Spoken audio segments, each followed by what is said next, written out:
শেষ চরিত্রের ঘ্রাণ। লেখিকা নূরজাহান আক্তার আলো। পর্ব সংখ্যা ১০। এদিকে প্রতিটি টিভি চ্যানেলে ব্রেকিং নিউজ দেখাচ্ছে বারবার একটি ঘটনা। দেখাচ্ছে যে নামিদামি একটি কালো গাড়ি, গাড়িটির ডিকি খোলা এবং ডিকির মধ্যে রাখা মানুষের কাটা হাত পা। ছবি সুস্পষ্ট দেখা যাচ্ছে না ভিডিওতে, কারণ আবছা করা যেন কেউ ভয় না পায়। কার গাড়ি, কাটা হাত পা কাদের, কোন অপরাধের কারণে এমন ভয়াবহ মৃত্যু বোধগম্য হলো না কারো। সাংবাদিকরা ছবি তুলছে, প্রচার করছে নিউজ। তখনই সাক্ষী হতে হলো আরও একটি ঘটনার। জানা গেল এই গাড়িটি রাজনীতিবিদ আবু সিদ্দিকের বড় ছেলের।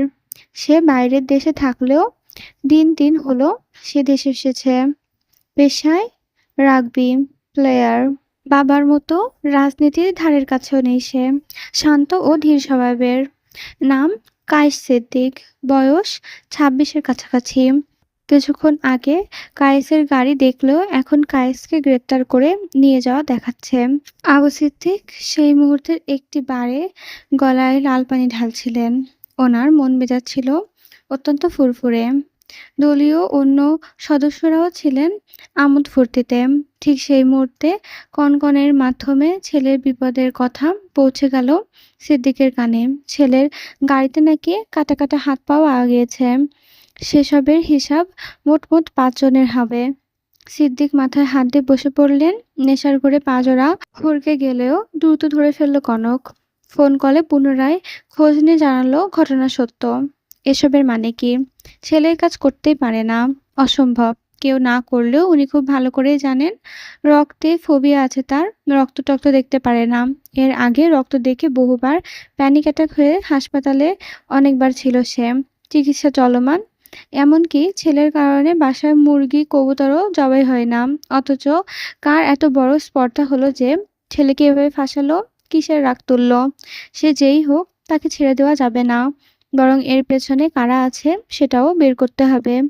এমন ভয়ানক প্ল্যান যার মাথা থেকে বেরিয়েছে সে সাধারণ কেউ নয় নিশ্চয়। এসব ভেবে উনি সময় নষ্ট না করে উঠে দাঁড়ালেন। চট করে ওনার স্মরণ হলো সায়নের কথা। সায়ন থাকলে এসব ঝামেলা চুটকি মেরে সমাধান করে দিত। কিন্তু এখন সে নেই। নতুন করে পাখা গজিয়েছে তার। এখন কদিন উড়ুক। সময় করে চুপ করে পাখা ছেড়ে দিলেই হবে। সদ্য উড়তে শেখা পাখি উচ্চতায় গেলে নিজেকে অন্য কিছু মনে করে। সায়নের এই অবস্থা। দল ছেড়ে সে ভেবেছিল একাই দল গোছাতে পারবে। অবশেষে পারলেও তাকে করতে দেওয়া যাবে না, কারণ সোনার ডিম পাড়া হাঁসকে তার ক্ষমতা বুঝতে দেওয়া বুদ্ধিমানের কাজ না। এতে মালিকের বিপদ হয়। কায়েসের ঘটনা যখন টিভি চ্যানেলের ব্রেকিং নিউজ, আজম, শুদ্ধ আর সায়ন একসাথে থানা থেকে বের হচ্ছিল, তখন আজমকে তাদের দলের একজন কল করে ঘটনা জানাতেই সেও সায়নের কানে পৌঁছে দিল কথাটা। সায়ন শুনে হঠাৎ হো করে হেসে উঠল। হাসতে হাসতে পেটে খিল ধরার উপক্রম। শুদ্ধ কিছু না বললেও আজম বলল, হাসেন কে ভাইয়া? আমারও কন, আমি একটু হাসি। এমনি এমনি হাসি না রে পাগল। ঠাপ খেয়ে বাপ ডাকার সময় এসে গেছে বেচারা সিদ্দিকের। ওর নাজেহাল অবস্থা দেখে হাসছি। কিন্তু এরম করলো কেডা? আছে একজন। কেডা ভাই? আমার ছায়াসঙ্গী। এরপর প্রশ্ন করার সাহস হলো না আজমলের। তবে ধারণা করে ঠোঁট টিপে হাসল। সায়ন আজমলকে চলে যেতে বলে দুই ভাই এগুলো গাড়ির পথ ধরে। দুজনের কাছে দুটো বাইক। মাঝামাঝি গতিতে পাশাপাশি বাইক চালাচ্ছে দুই ভাই। কারো মুখে কথা নেই, অথচ কিছুক্ষণ আগেই ঘটনা দুইজন অবগত। তারাও জানে কায়েসের পরিকল্পনা ছাড়াই ফাঁসিয়ে দিয়ে পাশার পুরো চাল উল্টে দিয়েছে সুবর্ণ চৌধুরী স্বর্ণ।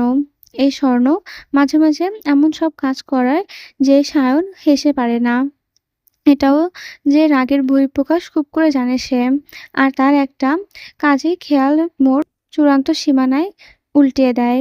এটা হয়তো সিদ্দিকের আন্দাজও করতে পারবে না। যদিও চালটা একটু পেঁচানো। এই যেমন সিদ্দিক ওর দলেরই এক ছেলেকে নিয়ে কনকের বোনকে রেপ করালো। তাও এত নিখুঁতভাবে, বোঝার উপায় নেই এটা তার পূর্ব পরিকল্পনা। রেপ করার স্থানে আবার রেখে এসেছিল সায়নের নাম খোদাই করা ব্রেসলেট। শুদ্ধ দিয়েছিল ওই ব্রেসলেটটা। সেটা পেয়ে কনকের ধারণা পূর্বশত্রুরা জোরে একাজ করেছে। এর মধ্যে সিদ্দিকও যা তা বুঝিয়েছে। বিচারের দাবিতে কেসের কথা আগে স্মরণ করিয়েছে, যাতে সায়নকে কেসে ফাঁসিয়ে নির্বাচন আটকাতে পারে। বোকা কনক বিশ্বাস করে সায়নের নামে কেস ঠুকেছে, যাতে কেস থাকায় নমিনেশন আটকে যায়। তাদের প্ল্যান এই অবধি ঠিকঠাক ছিল, কিন্তু ঠান্ডা মাথার স্বর্ণ ব্যাপারটা সহজে হজম করতে পারেনি। সায়নের গায়ে রেপ কেসের দাগ তার মানে ভয়ঙ্কর জেদ সৃষ্টি করে। ফলস্বরূপ আজমলকে দিয়ে ছেলেগুলোর কাটা হাত পা নিয়ে সিদ্দিকের ছেলেগুলোর গাড়িতে ডিকিতে রেখে দেয়। এদিকে সিদ্দিক যখন সায়ানের অ্যারেস্ট হয়েছে বলে আমোদে ফুর্তিতে ব্যস্ত, তখন স্বর্ণই সিদ্দিকের ছেলেকে কট খাইয়ে দিয়েছে। এসব করার পর তাকে আগে জানিয়েছে। সব জেনে সে চুপ করে থানায় বসেছিল বলে ভুল হবে। গরম গরম হালিম খাচ্ছিল পুলিশদের সাথে। বেশ ভালোই স্বাদের ছিল। এই অমৃত স্বাদের টানে হলেও সে আবার থানায় যাবে, যেতেই হবে। অতঃপর তারা পার্কিং লটে বাইক পার্ক করে এমনভাবে বাড়িতে প্রবেশ করলো যেন কিছুই টের পায়নি। কিন্তু ড্রয়িং রুমে পা রাখতে দেখে শীতল আর সারাফত চৌধুরী বসে বসে লুডো খেলছে। টুকটাক খাবার দাবারও দেখা যাচ্ছে। তাদের দেখে শীতল আর চোখে বড় আব্বুর দিকে তাকালো। এতক্ষণ ছলে বলে বড় আব্বুর কাছে শুদ্ধের নামে অনেক কিছুই বলেছে, বারণও করে দিয়েছে যাতে এসব না শুধায়, তাহলে শুধু তাকে আবারও মারবে। এ কথা শুনে উনি জানিয়েছেন বলবে না। এতেই খুশিতে ডগমগ শীতল। এত রাতে ছেলেদের ফিরতে দেখে উনি ঘড়ির দিকে তাকালেন। তারপর গমগমে সুরে বললেন, কটা বাজে এখন? ভদ্র করে ছেলেরা এত রাতে বাসায় ফিরে? দিন দিন বোধ বুদ্ধি লোপ পাচ্ছে নাকি তোমাদের? তখন সায়ন জবাব দিল, একটা কাজ ছিল বাবা। মধ্যরাতে কিসের কাজ? আর মানুষ রাজনীতি করে না নাকি দেশে? তুমি একমাত্র রাজনীতিবিদ। সায়ন মাথা চুলকে কথা বাড়ালো না। বাবা যে তার উপর ভীষণ বিরক্ত আছেন আজকে সুযোগ পেয়ে কথা শোনাতে এক বিন্দু ছাড় দেবে না। ছেলেদের চুপ থাকতে দেখে সারাফাত চৌধুরী এবার শুদ্ধকে বলল, আর শুদ্ধ, তুমি শীতলকে রাত জেগে বসে থাকতে বলেছো কেন? ও বাচ্চা একটা মেয়ে, রাত জাগলে শরীর খারাপ করবে না? এসবও বলে দিতে হবে তোমাকে? বাবার কথায় শুদ্ধ কপাল কুঁচকে তাকায়। সারাফত চৌধুরী বিরক্ত হয়ে উঠে দাঁড়ান। বলেন, খবরদার বলছি, ওর দিকে চোখ গরম করে তাকাবে না। নিজেরা রাত বিরেতে ফিরবে আর বাচ্চাটাকে খেতে দেওয়ার জন্য এভাবে রাত জাগিয়ে বসিয়ে রাখবে? আজ দেখলাম, এরপরে যেন এসব না দেখি। একথা বলে শীতলকে রুমে যেতে বলে উনিও চলে গেলেন। ছেলেরা বড় হয়েছে, এখন কি আর কড়া শাসন মানবে? তবুও এতটুকু না করলেই নয়। বাবার জেরায় হাত থেকে ছাড়া পেয়ে সায়ন জানালো সে খাবে না, প্রচুর ঘুম পাচ্ছে তার। এই কথা বলে দ্রুত পায়ে সিঁড়ি বেয়ে উপরে চলে গেল সে। ভেবে নিল স্বর্ণের রুম খোলা পেলেই ঢুকে পড়বে। বুকের ভেতরটা কুটকুট করছে, হাত নিষ্পিস করছে কাউকে বুকের মধ্যে চাপড়ে ধরার জন্য। ঠোঁটটাও কেমন যেন জানি চুলচুল করছে কারো ঠোঁটে ডুব দেওয়ার জন্য। কিন্তু স্বর্ণের রুমের দরজা বন্ধ দেখে বিরক্ত হলো। দুবার নক করলো। এরপর ফিসফিসে ডাকলো, যান, এই যান, দরজা খোল। আরে বাল, দরজাটা খোল, দুটো চুমু করে চলে যাব। শরীরে শক্তি পাচ্ছে না শোনাও, কাছে আয় একটাবার। কতক্ষণ দেখিনি তোকে। এই হারামজাদা সিদ্দিকের বউয়ের কসম, তোর কপালে দুটো চোখে আর দুটো গালে, নাকে, ঠোঁটে, থুতনিতে, গলায় আর কাছে দুটো চুমু খাবো। এটুকুই। ঘুমের ঢং মারাও? আমি জানি তুমি ঘুমাওনি। স্বর্ণ, এই স্বর্ণকোমল, পালের বউ আমার, তোর ঘুমের মায়েরে ভালোবাসা দিবসের শুভেচ্ছা। এবার তো খোল। চুমোর জন্য ক্ষুধার্ত আমি, তুই একজন ক্ষুধার্ত মানুষকে খেতে দিলি না। পাষাণী কোথাকার। বদদোয়া করলাম তোকে, তোর বাচ্চা যেন ল্যাংটা হয়ে জন্মায়। এত ডেকেও সারা শব্দ না পেয়ে বকতে বকতে নিজের রুমের দিকে পা বাড়ালো সায়ন। আর স্বর্ণ দরজার পাশে দাঁড়িয়ে ঠোঁট কামড়ে হাসল। ওদিকে শুধু গা এলিয়ে সোফায় বসেছে। গা ঘামার কারণে পিঠের সেই ক্ষততে প্রচণ্ড চলছে। জংলিটাও তখন সর্বশক্তি দিয়ে খামচে বসিয়েছে। কি মনে করে শীতল? পানির গ্লাসটা এগিয়ে দিল যেন তার দিকে। তাই দেখে শীতল মুখ বাঁকালো, মনে মনে গালি দিল। তখন শুদ্ধ বলল, আবার নালিশ করেছিস? না না, আমি কিছু করিনি। এটাও বিশ্বাস করতে হবে? আমি টিভিতে মুভি দেখছিলাম, বড় আপু পানি নিতে এসেছিল, আমাকে বসে থাকতে দেখে ঘুমাতে যেতে বলল। আমি বলেছি সায়ন ভাই আর শুদ্ধ ভাই এখনো ফেরেননি, ওনাদের এলে খেতে দিতে হবে। খেতে দে। আচ্ছা। শীতল খাবার গরম করে খেতে দিল এবং ডাকলো শুদ্ধকে। শুদ্ধ বসলো। তার পাশের চেয়ারে আইসক্রিম নিয়ে বসলো শীতল। তারপর পটানোর সুরে বলল, শুদ্ধ ভাই, আপনি ওই হাদিসটা জানেন? কোন হাদিস? শ্রমিকের গায়ের ঘাম শুকানোর আগে পারিশ্রমিক দেওয়ার কথা বলা হয়েছে ওই হাদিসটা। চালাকাঠ রেখে এসেছিস?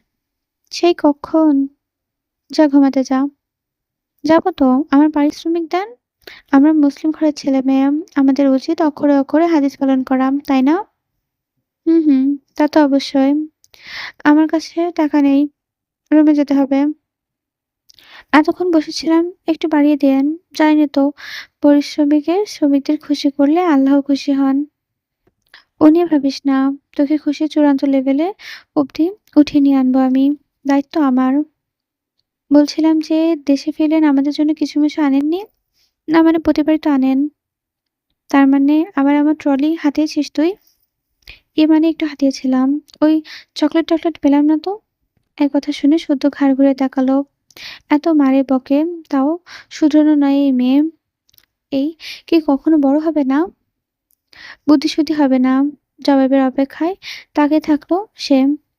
প্রতিবার তোদের জন্য আনি, এবার শুধু আমার জন্য এনেছি। একটা পারফিউমও তো আস্ত রাখিসনি। তাই আরো ভালো, ভালো পারফিউম এনেছি। এগুলোর দাম কি ওগুলোর চেয়েও বেশি? হুম, আমি গিয়ে দেখি তাহলে? যাবি? যাও। খবরদার নষ্ট যেন না হয়। আচ্ছা।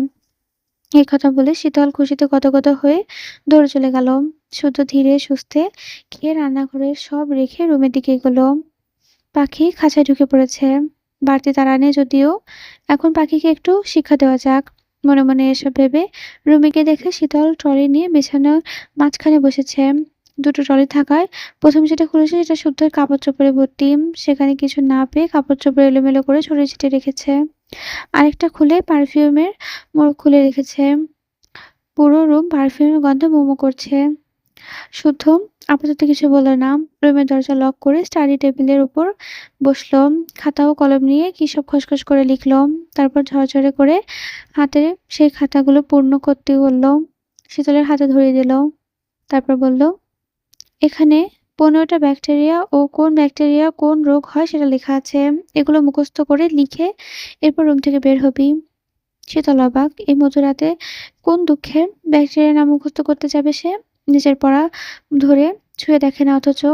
সে খাতাতে চোখ বুলিয়ে দেওয়ালের ঘড়ির দিকে তাকালো। তারপর বলল, এত রাতে ব্যাকটেরিয়ার নাম মুখস্থ করবো কেন শুদ্ধ ভাই?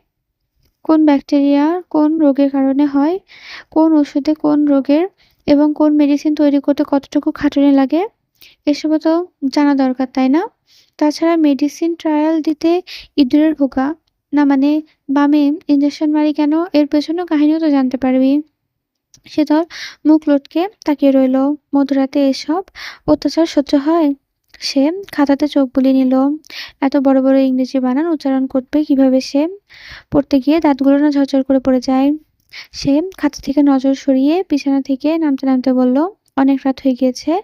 বড় আব্বু জাগতে বারণ করেছে। শরীরটা খারাপ লাগছে শুদ্ধ ভাই। কাল মুখস্থ করে দিব।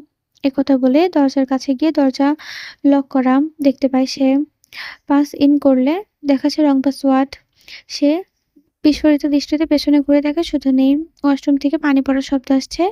অর্থাৎ জব্দ করার সব পথ ঠিকঠাক করে গিয়েছে সে ফ্রেশ হতে। শীতল পুনরায় পাস দিল।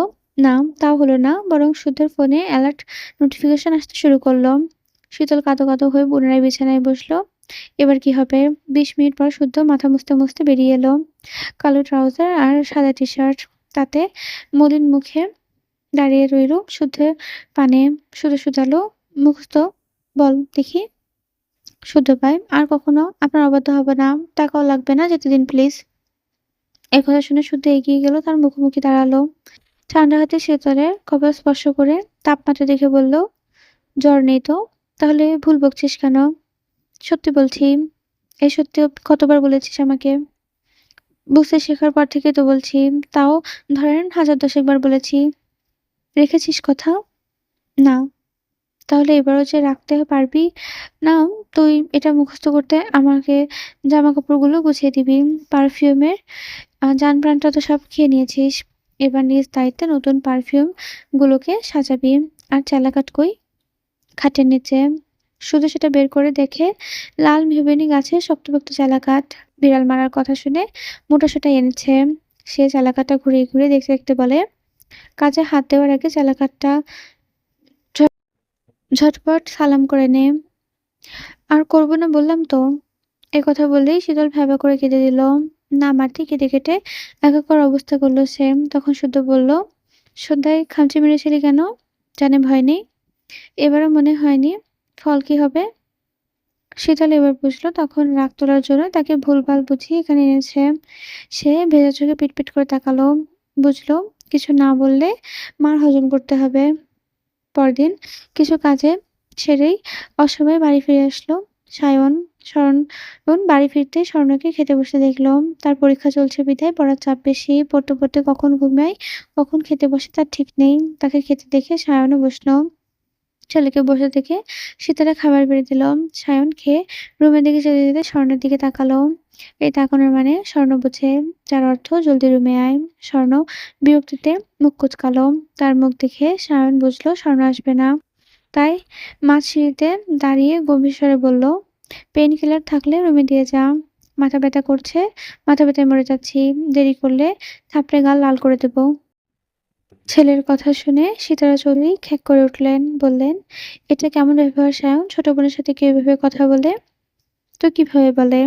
সুন্দর করে বল। না বললে পাবে না পেইন কিলার।" সায়ন দীর্ঘশ্বাস ফেলল। ২ আঙ্গুল কপালে ডলে স্বর্ণের দিকে তাকিয়ে হতাশাজনক স্বরে বলল, "মার্জনা করুন চৌধুরী কন্যা। অনুগ্রহপূর্বক একটা প্রতিশোধক নিয়ে আমার রুমে আসুন। আমাকে ধন্য করুন।" ছেলের কাণ্ডে সিতারা হেসে ফেললেন। মাকে হাসতে দেখে সায়ন স্বর্ণকে শীতল চাহনি তুলে হনহন করে নিজের রুমে চলে গেল। তাকে যেতে দেখে স্বর্ণ বিড়বিড় করে বলল, "ঘরের মানুষের সাথে প্রেম করে আমার হয়েছে যত জ্বালা।" এইটুকু সময়ের মধ্যে সায়ন পুনরায় গলা ফাটিয়ে চেঁচিয়ে উঠল, "কিরে, এখনো কি খাওয়া হয়নি? আর কত গিলবি?" তার কথা শুনে এবার স্বর্ণ চেঁচিয়ে উঠে জবাব দিল, "শহীদ না হওয়া পর্যন্ত গিলব।" পুরোনো একটা অ্যালবাম খুলে বসেছে শীতল। এখানে সব ভাই-বোনের ছোটবেলার স্মৃতি জমানো আছে। দাদা-দাদির সহ ছবিও আছে। ততক্ষণে সীতারাও এসে বসেছেন তার পাশে। ওনার দৃষ্টি এইদিকে। এখানকার এক-একটা ছবি মনে করিয়ে দিচ্ছে একেক পূর্ব মুহূর্তের কথা। গল্পে, গল্পে সীতারা সেসব কথা শোনাচ্ছে। শীতলও মন দিয়ে শুনছে। কখনো, কখনো শিলশিল করে উচ্চস্বরে হেসে উঠছে। তার সঙ্গে তাল মেলাচ্ছে সীতারাও। কখন কলিং বেল বেজে উঠল। সিমিত এদিকে আসলো এবং দরজা খুলে দিল। দরজা খুলে কারো সাথে কথা বলছে, মানে পরিচিত কেউই হবে ভেবে সীতারা কিংবা শীতল কেউই পাত্তা দিল না। নিজের গল্প মেতে উঠছে। তখন শীতল একটা ছবির দিকে তাকিয়ে বলল, "বড় মা, হুম, কলেজে থাকাকালীন শুদ্ধ ভাই হাবাগোবা টাইপের ছিল, তাই না?" "মোটেও না। আমার ছেলের চোখ, নাক, মুখ, ঠোঁট সবই আর্ট দেখেছিস?" "হুম, দেখেছি। পুরাই দেশি হাম্বা টাইপ।" "কি? আমার ছেলের চোখ মুখ হাম্বা টাইপ?" হুম, কেন? তুমি জানো না? এই দেখো সুদ্দীপের এই ছবিতে গরুর মতো চোখ। ভালো দেখতে। মোটা চওড়া করে কাজল দিয়ে দিলে পুরাই দেশি গরু। তখনই পাশে কাউকে বসতে দেখে দুজন তাকায়ে দেখল ক্লান্ত শরীরে শুদ্ধ এসে বসেছে। শীতল চোখ সরিয়ে ছবির দিকে তাকিয়ে আর চোখে আরেকবার শুদ্ধকে দিকে তাকালো। শুনে নিল নাকি? মার না খেতে হয় আবার। তবে হাবাগোবা আর হাবাগোবা নেই, সুদর্শন পুরুষে পরিণত হয়েছে। মুখে যত যাই বলুক, বিশুদ্ধ পুরুষের পুরুষালী চোখগুলো অদ্ভুত সুন্দর। চোখ-মুখের আর্ট সত্যিই মুগ্ধ করার মতো। প্রশস্ত বুক, মাথা ভর্তি চুলে, মানানসই হেয়ার কাট। লম্বায় কত হতে পারে? সঠিকটা জানা নেই তার, তবে অনেকটাই লম্বা। তাকে তো চোখ তুলে ওপরে তাকাতে হয়। যদিও চৌধুরীর সবাই উচ্চতা এমন, সে আর তাকাল না। আর না আগ বাড়িয়ে কোনো কথা বলল। দেখা যাবে কিছু বলতে গেলে তেড়াবেঁকা কথা বলে বসবে। শা শা শব্দ করে গাড়ি চলছে হাইওয়ের উপর দিয়ে।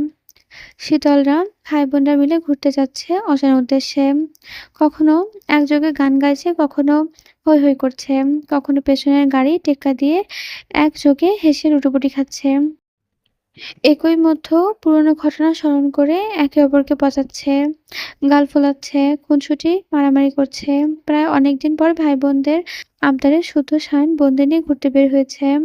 গাড়ির মধ্যে শুধু নিশ্চুপ। সে এক মনে অভিজ্ঞ হাতে গাড়ির হুইল ঘোরাচ্ছে। কিছু জিজ্ঞাসা করলে হ্যাঁ নাতে জবাব দিচ্ছে, নতুবা চুপ থাকছে। যাও স্বভাব তার। শুদ্ধ পাশের সিটে শীতল বসেছে। পেছনের সিটে সাম্য, সৃজন, সায়ন, শখ আর স্বর্ণ। পেছনে বসতে চেয়েছিল কিন্তু সায়ন ইশারায় স্বর্ণের পাশে বসতে চাওয়ায় সে সামনে বসেছে। সায়নকে সুযোগ দিয়েছে স্বর্ণের পাশে বসতে। কিন্তু এখানে বসে তার দম আটকে আসছে। অস্থির, অস্থির লাগছে। সূর্যের গায়ের পারফিউমের সুগন্ধ নাকে এসে ধাক্কা দিচ্ছে। ঝাঁক কথায় পেটের খিঁচুনি পাকাচ্ছে। কণ্ঠস্বর যেন কেউ চেপে ধরছে। কম্পিত হাতজোড়া মুঠ করে ধরায় হাতের তালু ঘেমে একাকার। বুকের ভেতর ধুকপুকুনি শব্দটা যেন বেড়ে চলছে। এসব কেন হচ্ছে? ভয় নাকি অন্য কিছু? কিন্তু অন্য কিছু হয় তাহলে সেটা কি? খোলা জানালার দিকে বাইরে তাকিয়ে এসব ভাবছে সে। তবে তার মাথায় ঘুরপাক খাচ্ছে অন্য কিছু। বিগত কয়েক মাস যাবৎ সায়ন তাকে শুদ্ধর ব্যাপারে বারবার সিরিয়াস হতে বলেছে। নানানভাবে বোঝাচ্ছে। বোঝানোর মূল কারণ হচ্ছে যাতে শুদ্ধের প্রতি সফট কর্নার তৈরি হয়। কিন্তু কেন জানি তার সাথে স্বাভাবিক হতে গেলে উল্টো কিছু ঘটে যায়। কথায়, কথায় দ্বন্দ্ব লেগে যায়। দ্বন্দ্বের রেশ ধরে মারও হতে হয়। এমন একটা সময় চলে এসেছে। এমনটা কেন হয় তার? মনে টান নেই বলে? নাকি জোরপূর্বক স্বাভাবিক হওয়ার কারণ খুঁজছে বলে? কিছুক্ষণ আগে রেডি হয়ে সায়নকে ডাকতে গিয়েছিল সে। সায়ন রেডি হয়নি দেখে প্রায় চেঁচিয়ে বলে, "তাড়াতাড়ি করো ভাইয়া, নয়তো তোমার দরজালের ভাই ঐতিহাসিক লেকচার শুরু করবে।" শীতলের কথা শুনে সায়ন হেসে ফেলল। তখন তার মাথায় দুষ্ট বুদ্ধি ভর করল। সে ফিসে হেসে বলল, "শুদ্ধ আমার ভাই হলে তোর কি হয় হুম? শত্রু। পরম শত্রুকে বশে রাখার বুদ্ধিমানের কাজ। তবে কি দিয়ে বশ করা হয় জানিস? কি দিয়ে?" শীতলের কথায় প্রশ্ন শুনে সায়ন কিছুক্ষণ চুপ থাকল। তারপর বলল, "ক্ষেত্রবিশেষ ধনুকের তীর মিস গেলেও ভালোবাসার তীর কখনো মিস যায় না।